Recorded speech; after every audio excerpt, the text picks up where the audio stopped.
هو معنا هنا في بوكا ولا زيارة ولا؟ أنا عايش في طنطا. في طنطا، أوكي. حضرتك الشهر الجاي ثانية بعد أن من فترة ذاك الليلة طبعا. خلاص إن شاء الله. Well, if you come here.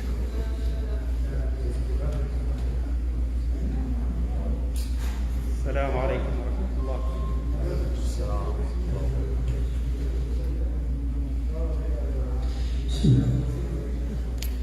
الله أكبر الله أكبر الله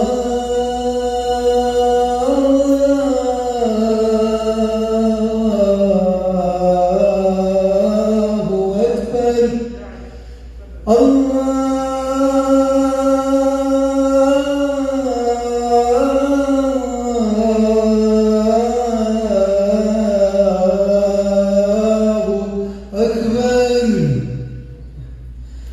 أشهد أن لا إله إلا الله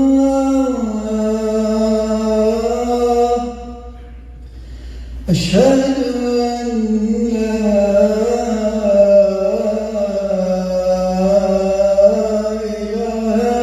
إلا الله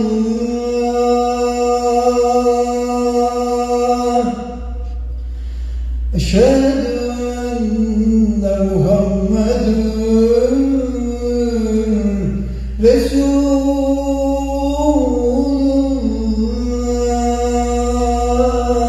الله أشهد أن محمد رسول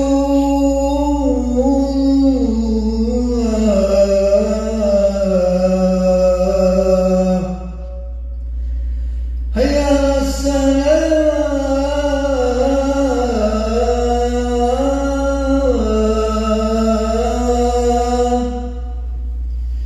هيا على السلام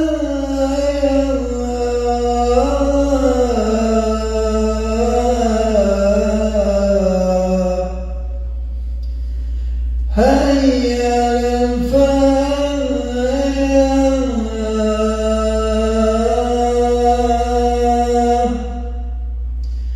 هيا على الفلاح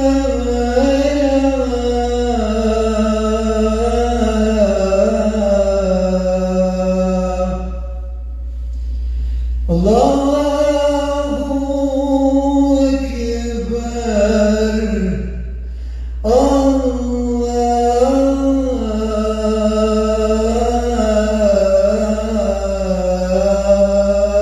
الله أكبر لا إله إلا الله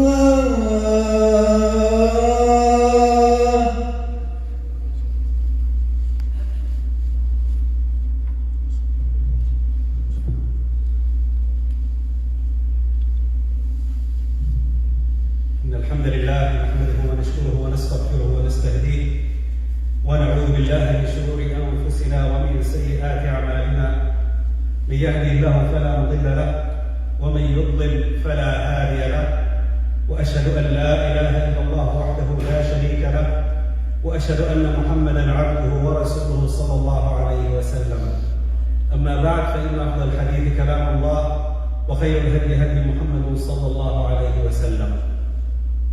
In the name of Allah, the Merciful, the Beneficent, praise be to Allah. Praise be to Allah who has blessed us with the greatest blessing ever, and that is to make us Muslims. ومما زادني شرفا وطيبا وكدت بأخمص أتأ الثريا دخولي تحت قولك يا عبادي وأسيرت أحمد لي نبيا.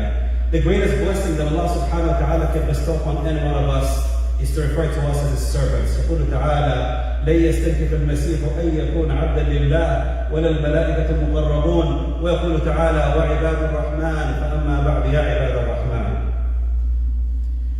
Beloved brothers and sisters, today we want to talk about one hadith of the Prophet ﷺ. The Prophet ﷺ, as he says, أُوتِيتُ جَوَامِعَ الْكَلِمِ. One of the miracles that the Prophet ﷺ was given was little words that means so much. Jawami' means comprehensive. Something that ties everything together. So he might say 2 or 3 words, but those 2 or 3 words would inspire and mean, and the more you reflect in it, it could change the entire direction of your life. So today we want to speak about a few words that the Prophet ﷺ said. But brothers and sisters, it's the most beautiful, inspiring thing when you reflect on the words of the Prophet ﷺ. The words are simple. The hadith is authentic. It's in Sahih Bukhari and it's also in Musnad Imam Ahmad. The Prophet ﷺ says, لِكُلِّ دَاءٍ دَوَاءٌ عَلِمَهُ مَنْ عَلِمَهُ وَجَهِلَهُ مَنْ جَهِلَهُ. To every disease, there is a cure. Let me say it again. The Prophet ﷺ does not lie. And he said, to every disease, there is a cure. Some people know it, and some people are ignorant about it. And the word disease does not only mean physical disease. It means that if I have cancer, there is a cure for cancer. It's an attitude. That if there's a challenge in my life as a Muslim, I need to find out how to overcome it. I need to find out how to overcome it. If it's a medical issue, if it's a health issue, if it's something with my classes in college, if it's something with my children, if it's something with my job, there is a solution. I love it. Every 2 or 3 weeks, I'll get a brother come up to me and say, please make dua for me. And I absolutely, I would love to make dua. I'm not that special, but I'll make dua for what? To find a wife. I can't find a wife. Okay. Well, have you told anybody in the masjid you're looking? No. You know how the people are. Did you tell any of the elder ladies or sisters or families here? No, I haven't. Just make dua. How are you going to find a wife if you're not even looking? If you're not searching? So to every challenge, there's a solution. There is a solution. The beautiful thing about this hadith is it inspires you. Each and every one of us has a challenge right now. One of us can't get married. One of us can't get a job. Every time they go to the interview, they're having challenges. One of us financially struggling like heck, can't make things meet, they can't pay their bills. One of us is having a problem with his wife. She's driving him crazy. No matter what he does, she doesn't appreciate him. Sisters, don't worry, I got you too. And some of the sisters, they have husbands that are just a piece of crap. We're not going there. And then we have children, and my children don't understand me, and I don't understand them, and I don't know what to do. You know what the beauty of this hadith is? Is the Prophet ﷺ, who always tells the truth, says, لِكُلِّ دَاءٍ دَوَاءٌ. You see all those challenges you're facing? There's a solution to it. But I can't be using the same mentality. I can't be doing the same mistake over and over again. I need to think out of the box. I need to find a way. I need to research. I need to ask, but there's a solution for it.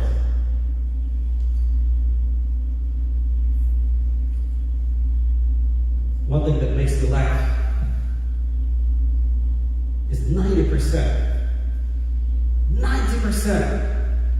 of divorces in the Middle East or Middle Eastern men. You know what the reason is? It's the same reason. 90%. The mother-in-law. The mother-in-law. My mother and my wife. World War III. married and his wife doesn't like his mother and his mother doesn't like his wife, and how dare you say this is my mother and this is my husband, got divorced. And then after the divorce, they're running to the masjid and to the imam. I divorced 3 times, but I was angry. Does this fuck? Doesn't that happen? Doesn't that happen? Because I didn't know what the solution is before the problem happens. It reminds me of a very funny story of where a woman came, and this is an old village. She went to a man, back then they had like magicians and people that do different kind of natural healings and stuff. And she said to him, there's a problem between me and my husband, and I think my husband is going to marry another wife, and he's not with me all the time, and I need you to find something that I might feed him or do to him or whatever, that he will only love me. I said, okay, sure, I'd love to do that. But up in the mountains, there's a lion. And if you can cut me, just cut some of that hair of the beard, the face of the lion, that beard, like looks like a beard there, just cut some hair. I'll mix it with some stuff. Your husband will always love you and nobody else in the world, and he'll be addicted to you. The lady said, okay. She loves her husband. She doesn't want to lose him. So she prepared, cut some meat and whatever, and went to the side of the mountain, saw the lion. She threw it far away and ran away, and the lion came and ate it. And the next day she cut some meat and she put it a little bit closer, and the lion came and she ran away. After a week of every time taking meat to the lion, finally she's standing there and she puts it, and the lion comes gentle because now he's getting acquainted with her and starts to eat while she's standing there. And she has the scissors and she goes to the beard of the lion and cuts some hair and runs to the magician. Says, I get you the hair of the lion. And the magician says, my daughter, I'm a man, and I'll get you 100 other men. And all of us are afraid of a lion. If we see a lion, we will run far away from the lion. And yet you were able to tame the lion. How did you do it? She said, easy. I feed him, and I tie his back. He said, you dumb lady, why don't you do that to your husband? He will worship you. The solution is easy. Change your way. Think out of the box. The Prophet ﷺ says, لِكُلِّ دَاءٍ دَوَاءٍ. Every challenge, every disease, every sickness has a solution. There's some people that know it. And if we don't know it, we need to ask and find what can I do differently? What am I doing wrong so I can improve myself and solve that problem? Think out of the box. Humble yourself and ask. And you'll get the way out of it.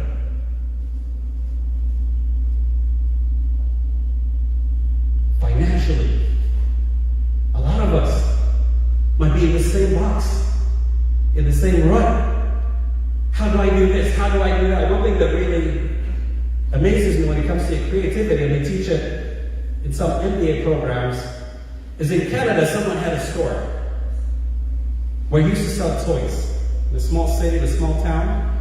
This man, his entire life until he got older, all he did is have this little toy store and would sell toys to the kids. And people that love that area, the weekends it's packed. All the kids in that city will come and buy from him.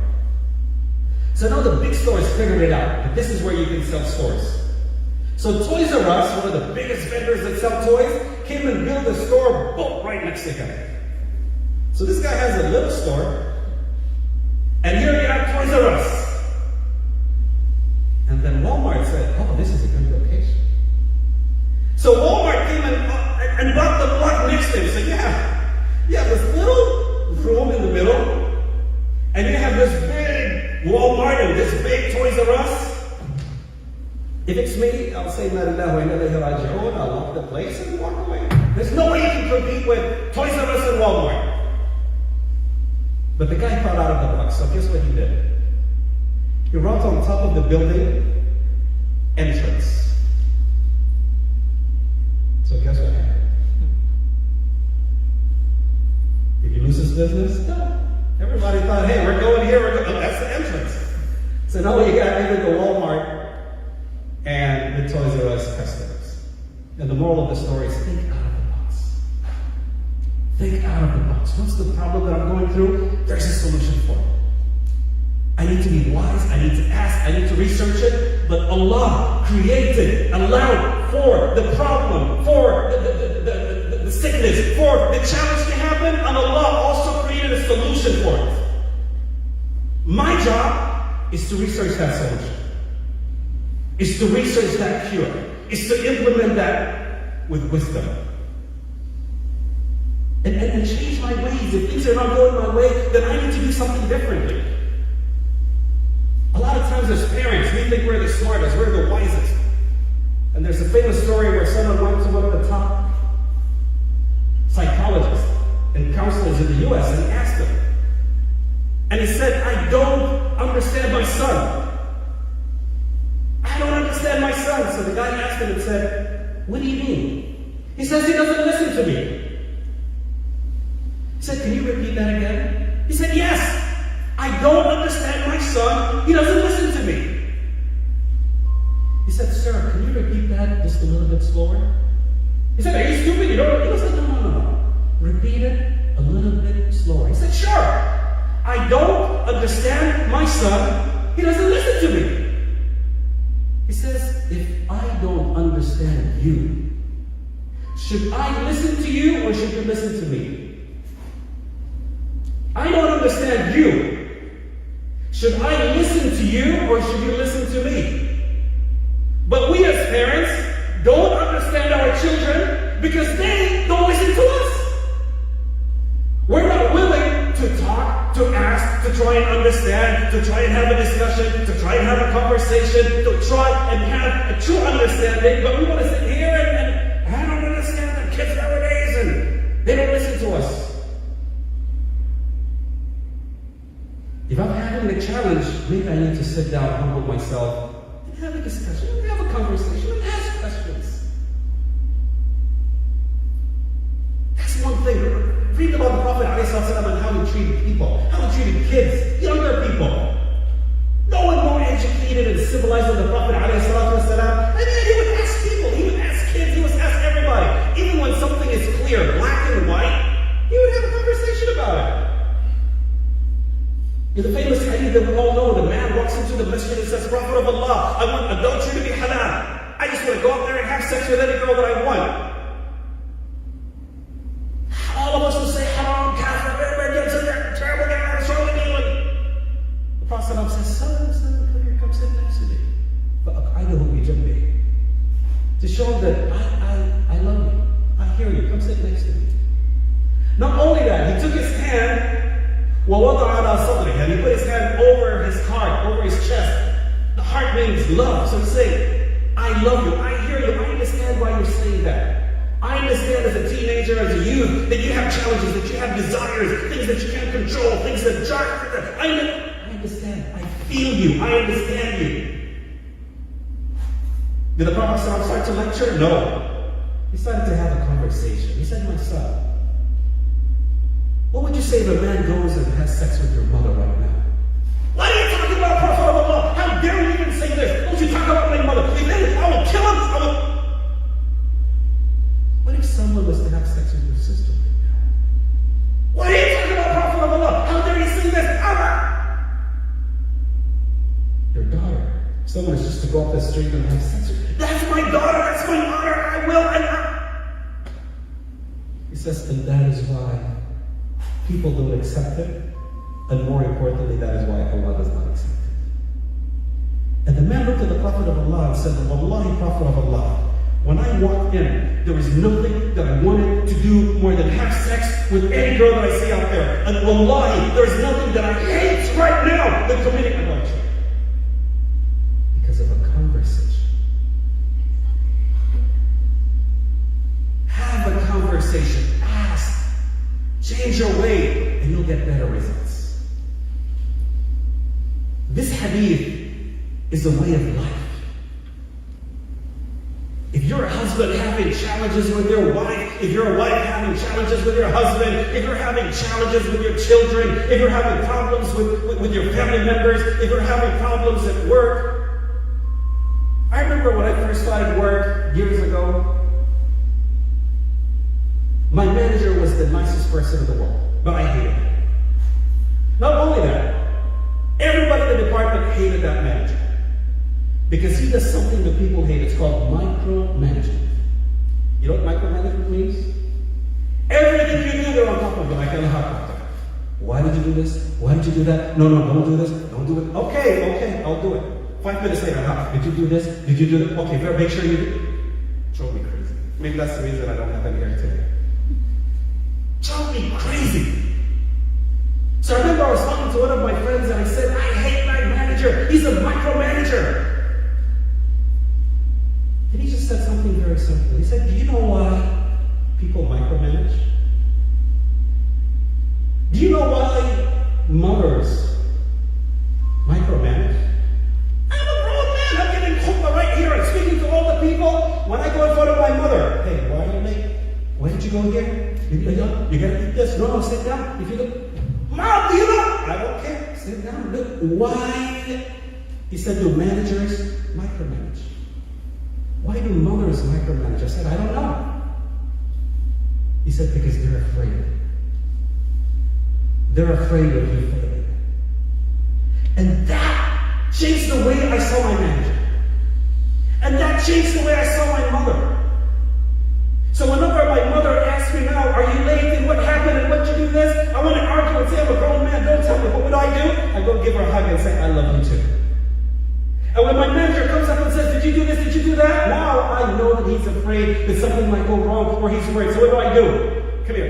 Everything is okay. Come look at this, come look at that. And after a while, he changed. Because he saw that I'm there to support and help. After a while, he's like, okay, now I trust you. Now you got this. So sometimes we need to change the way we see things or converse with things, or we need to go out of the box to ask. But Allah created the challenges or allowed for them to happen, and the diseases that allowed for them to happen, and the sicknesses, whether it's COVID, whether it's cancer, whatever it is. But yet, the Prophet ﷺ says, to every illness, to every challenge, to every disease, there is a cure.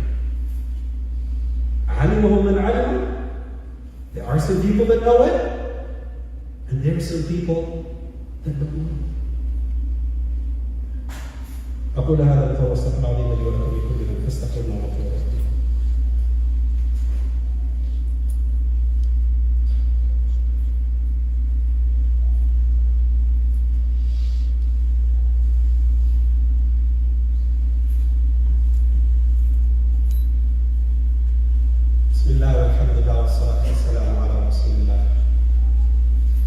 Beloved brothers and sisters, to summarize this khutbah, I'll summarize it by the words of a prophet in the Quran. And he gives a very powerful fatwa. What is he saying that? This is a man called Prophet Yaqub, Jacob, the son of Isaac, Ishaq, the son of Abraham, Ibrahim. His son Yusuf at a young age was taken away from him. Everybody thought he was dead. And then he lost his other son. And then he lost his eldest son. He lost 3 of his sons for years.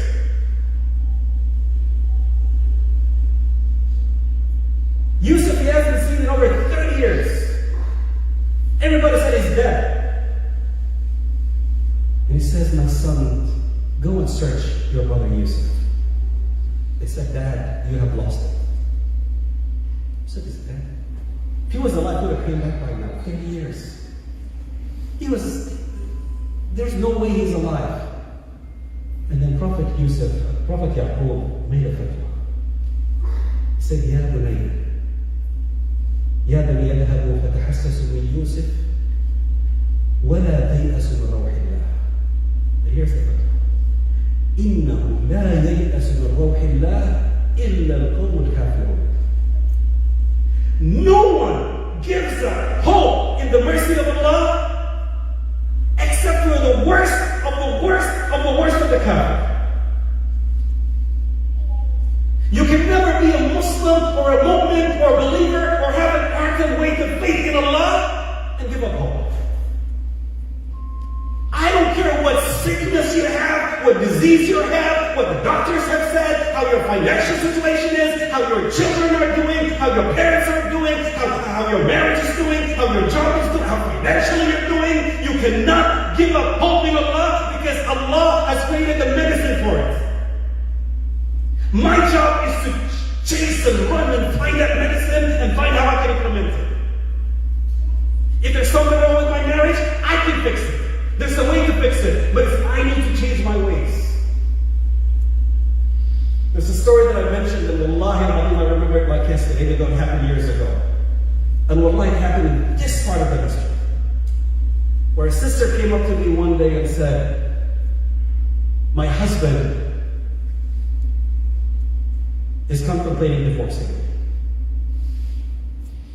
And I said, what? He's a wonderful brother, and I know him, and he genuinely is a very good person. Why is he contemplating it? What's happening? What's wrong? Is there anything I can do? He said, yes, I need to talk to him because it's getting very, very bad. And you know, he's planning, and he told his parents, and he mentioned to my parents, so everything is about to fall apart. And I said, what's wrong with it? What's wrong with him? Why is he doing this? He's good. I know him. I can talk to him. She said, because when I get angry, I lose control of myself. I get very angry. And I said, what do you do? He said, no, that's just my parents raised me. I know I'm spoiled. He says I'm spoiled. And when I get angry, I really get angry. I said, okay, so he doesn't like it when you get angry or things that happen? She says, yes. Now, little by little, she started to get angry at me. I'm trying to help. I'm trying to figure out. And now that angry side is unleashing. Yes, because when I get angry, I really get angry. I said, oh, so he wants to divorce you because when you get angry, you really get angry. She said, yes. So tell him not to divorce me. And now I am trying to save myself, literally. Wallahi, I'm getting scared.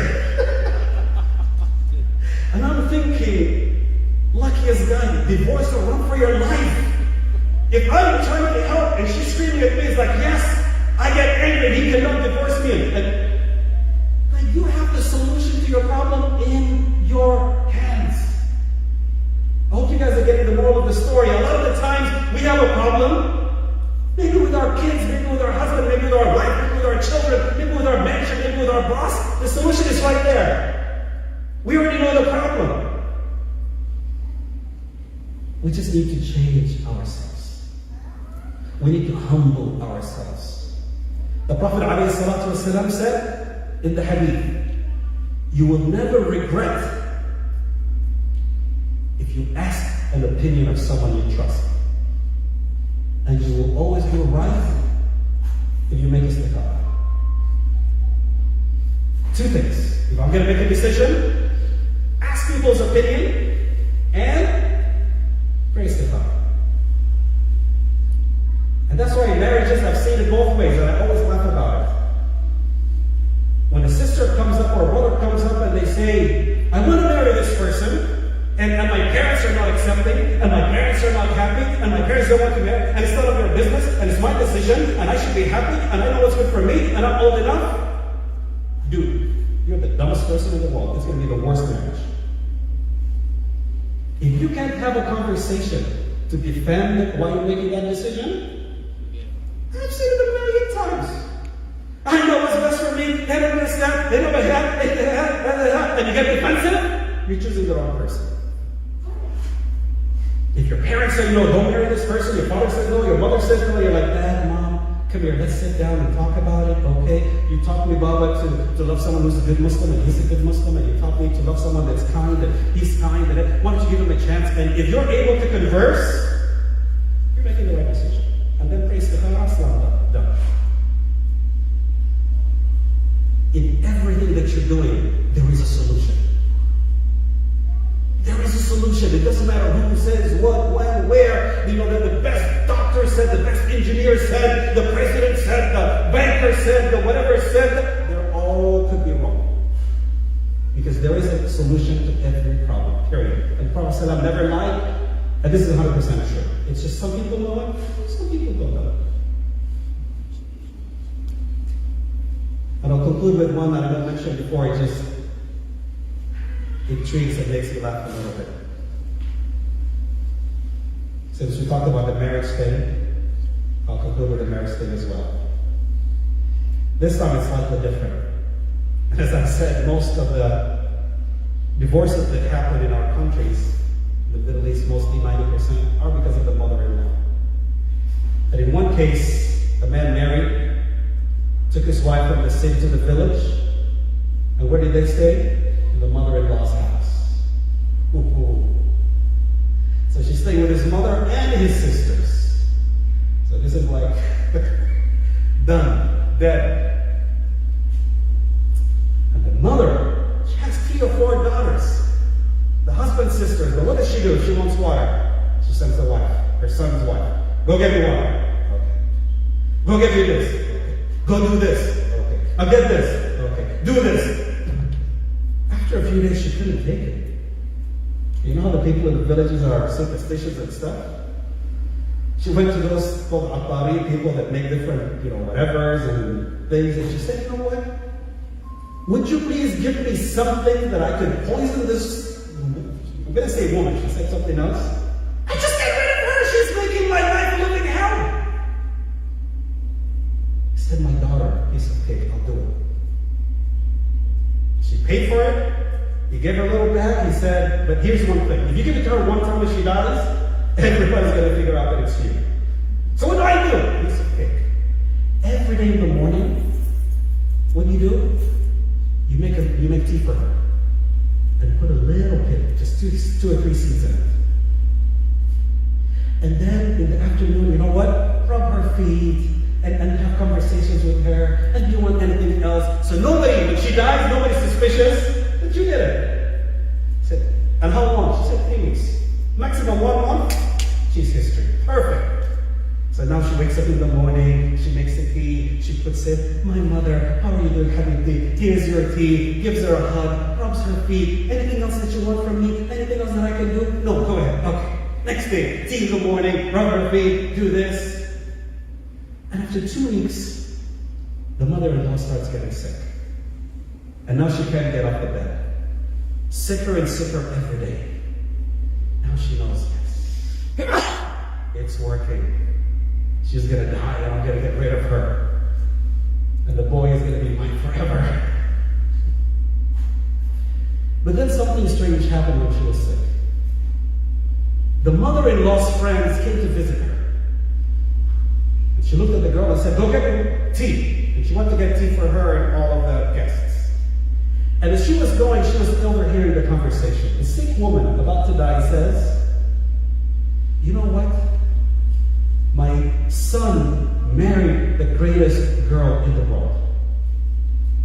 I have 4 daughters. She takes care of me better than all of my 4 daughters. I wish she was my daughter. I love her more than I love my own daughters. And the girl started to cry. And she dropped the tea and ran to that man, looking and searching, and she said, oh my God, is there anything I can do to break it? She's sick now, she might die, but I don't want her to die. I didn't realize how much she loves me. And the man said, my daughter, I have a big secret to tell you. She said, what? He said, remember the mix that I gave you? Yes. He said, it's a form of mint. It's actually giving the tea special flavor. But I wanted to teach you something, my daughter.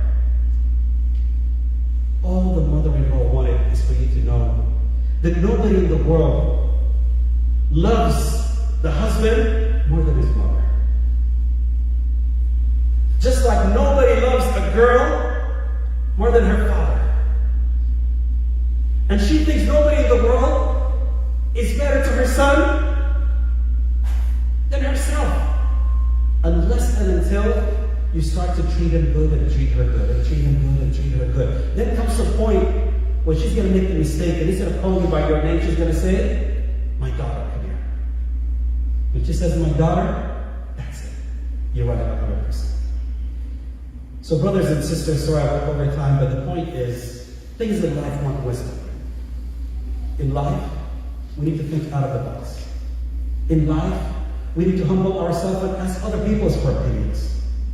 I'm having this problem. At work, I'm having this problem. With my health, I'm having this problem. With my family, I'm having this problem. Financially, I'm having this problem. Physically, I'm having this problem. Ask people. Pray istikhara. Think out of the box. I've tried it once, it didn't work. I tried it twice, it didn't work. Stop doing it the same way. Find a different way of doing it. Find different ways of doing it, because we finished with what we started with. يقول الرسول صلى الله عليه وسلم لكل داء دواء. لكل داء. That's why, and listen to what I say, and you guys know that I don't use the word haram lightly. It is haram to say that someone has a terminal disease. Listen to what I'm saying very carefully. What does terminal mean? This person is going to die. There's no way out. How many times have you heard of someone that had cancer one time? And 2 times. I'm getting out of it. My brother took me, looking at me, and I'm looking at him, and I've mentioned it before, mashallah, tabarakallah. He had cancer what? 4 times. And each time you're going to die and prepare your will and whatever. Mashallah, tabarakallah, he's healthier than me. If we get into a fight, I need you guys to back me up. He will beat me up. And all of that is to say that Allah is merciful. Allah has a solution for all the challenges. No matter how big it looks, there's a solution for it. Search for that solution. Implement that solution. Ask people that have experience and never give up. اللهم لا تدع لنا ذنبا الا غفرته ولا هما الا فرجته ولا كربا الا نفذته ولا عسيرا الا يسرته ولا حاجه من حوائج الدنيا والاخره الا كرب ولنا فيها صلاح الا عنك على قضاها ويسرتها برحمتك يا ارحم الراحمين. Allah, we ask you the most beautiful names and the most beautiful attributes of any one of us, or family members, or loved ones that is sick, that you shower your healing and medicine upon them, Ya Rabbil Alameen. Any one of us that's going through any hardship in this dunya, Ya Rabbil Alameen, relieve them of that hardship, Ya Rabbil Alameen. Anyone that is struggling in their family, Allah subhanahu wa ta'ala bless their homes and bless their family and bring happiness and joys into our family, Ya Rabbil Alameen. Strengthen our relationships, strengthen our bonds, strengthen our love for each other, the spouses among each other, with our children, with our parents, with the rest of our family, Ya Rabbil Alameen. Allah subhanahu wa ta'ala, with your mercy and grace, join us and our family members and loved ones that have passed away and died on the day of judgment with our beloved Prophet sallallahu alayhi wa sallam wa alihi wa sahbihi, Ya Rabbil Alameen. Wa qumu bi salatikum yarhamkumullah.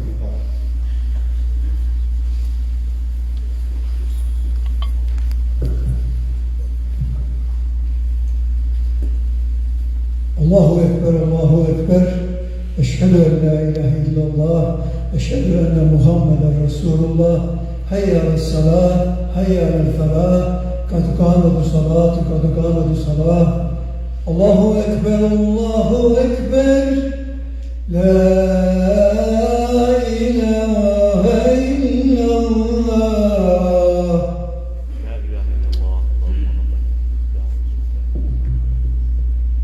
حقا لا إله إلا الله. اللهم أحسن وقوفنا بين يديك ولا تخزنا يوم العرض عليك واسترنا فوق الأرض وتحت الأرض يوم العرض عليك. استووا. Please, brothers and sisters, bear with us for a few minutes after the Salah. We have a person here who is giving the Shahada, inshallah, after the Salah. And you have just a few announcements. Jazakumullah khair. Stow. Allahu Akbar.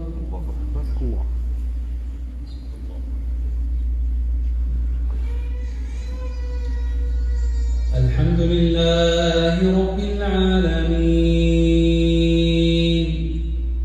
الرحمن الرحيم مالك يوم الدين إياك نعبد وإياك نستعين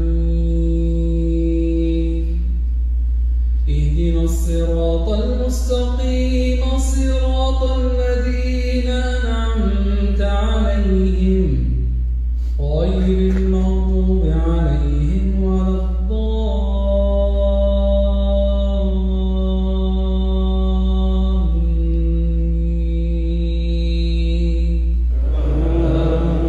آمين.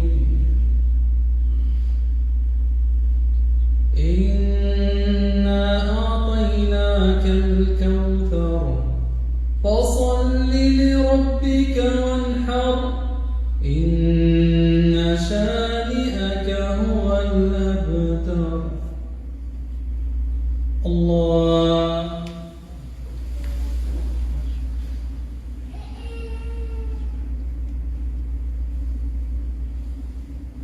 سمع الله لمن حمده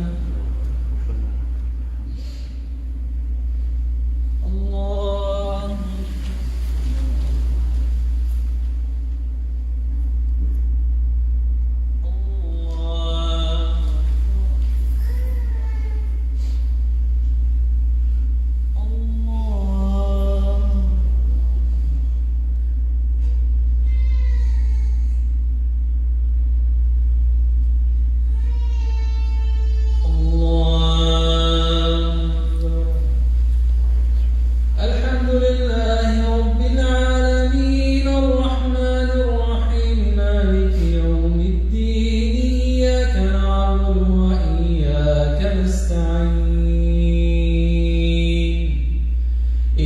الصراط المستقيم صراط الذين أنعمت عليهم غير المغضوب عليهم ولا الضالين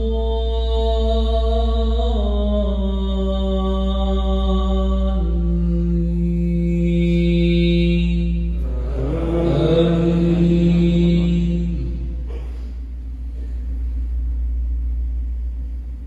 والعصر إن الإنسان لفي خسر إلا الذين آمنوا وعملوا الصالحات وتواصوا بالحق وتواصوا بالصبر. الله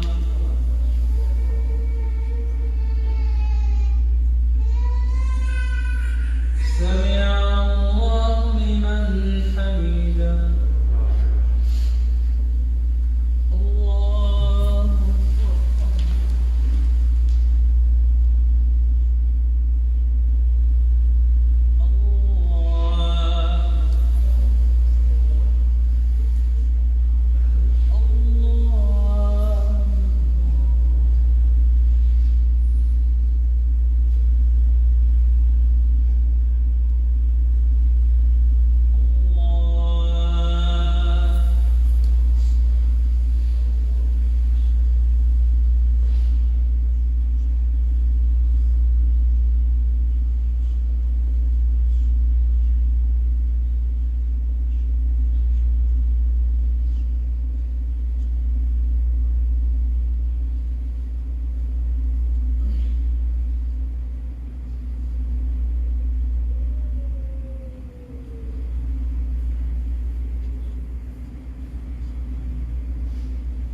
السلام عليكم ورحمة الله.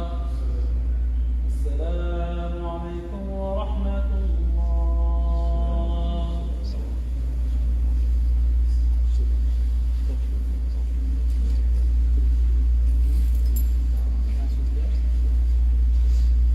Assalamu alaikum. So we'll have a few announcements first, then our brother will come and give the shahada after that. But we have some few important announcements here. Last week I received a call from somebody that he told me, you know, brother, so and so, he passed away. I said, I don't know what you're talking about. And he said, brother, and I got to know after that one of our members here who used to come to the masjid every Friday, and he passed away last week. I felt so bad that nobody mentioned that, because I knew after that. His name is Ayhan Mahain. He's one of the active members here. He comes every Friday. He has smiley face. And the thing that this brother, he told me that, you know, that he was helping me monthly. He was giving him monthly because the other person couldn't help. So this is a call as well to make dua for our brother Ayhan Mahain who passed away. We're gonna miss him. And if somebody can take off what he used to help that man monthly, he said that he never missed monthly payment. It's like home payment or car payment, so he was helping him. So there's a call if somebody can help that person to continue what our brother he was doing. So very nice guy. Please, let's make dua for him and read Surah Al-Fatiha sincerely.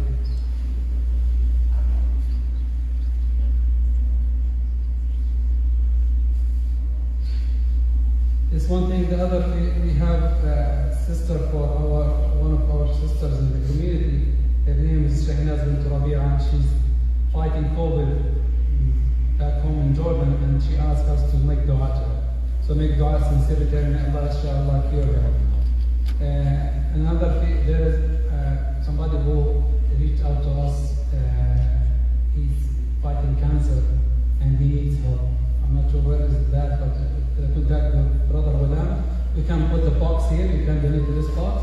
If you have any other means to donate, please don't hesitate to contact brother Ghulam. He can lead you out to this. Inshallah. We have our brother here.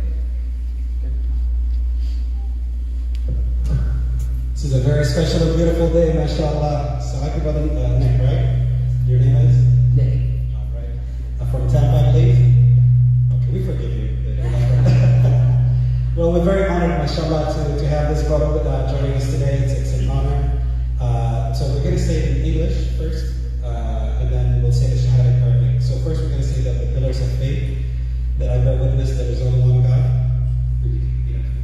I bear witness that there is only one God, Allah. Allah, And that Muhammad is his prophet and messenger.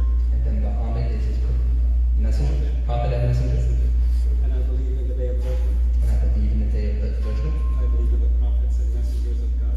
I believe in the prophets and messengers of God. I believe that everything that happens by the permission of God, Allah. I believe that everything that happens by the permissions of God, Allah, And I believe in the angels. and I believe in the angels. Okay, so now we're going to say the statement later in Arabic and in English. Ashhadu Ashhadu anna anna la la ilaha ilaha illa illa Allah. Allah Wa ashhad wa ashhadu anna anna Muhammad Muhammad Rasul Allah. Rasul Allah. I bear witness I bear witness that there is only one God, that there is only one God, Allah, Allah, and that Muhammad and that Muhammad is his prophet and messenger. is his prophet and messenger. Normally we don't hug, but I'm not sure. We'll give a loud takbir. Takbir! Takbir! Takbir! I'm sorry? MashaAllah, tabarakallah. So you said you're 27 years old? 27 to give the Shahada here, number 27. MashaAllah, tabarakallah. I gotta give my hug. I don't know about So, alhamdulillah, I want to welcome you. This is your new family. Everybody here is your brother, everybody's your sister, so we're very proud to have you, inshallah.